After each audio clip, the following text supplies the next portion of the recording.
Кочанскиот второлигаш Осогово најави 3 нови засилувања непосредно пред стартот на Купот на Македонија и првата полусезона од втората Лига Исток. Планираме да регистрираме тројца фудбалери и тоа Манев Јован од ФК Брегалница Штип, потоа Марио Атанасовски кој доаѓа од Рудар Пробиштип и нашиот поранешен фудбалер Коцев Владко кој доаѓа моментално од ФК Вардар Неготина.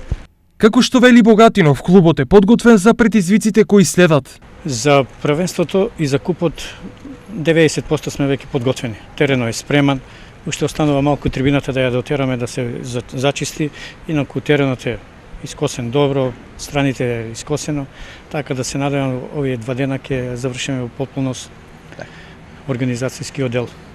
Осогово за прв пат по долги години успеа да се врати во втората лига, а таквиот предизвик го дочека клубот финансиски неподготвен, но подготовките со прволигашите летово и обезбедувањето на минималните финансиски средства успеа да му ги вратат шансите на некогашниот третопласиран младински клуб во поранешна Југославија.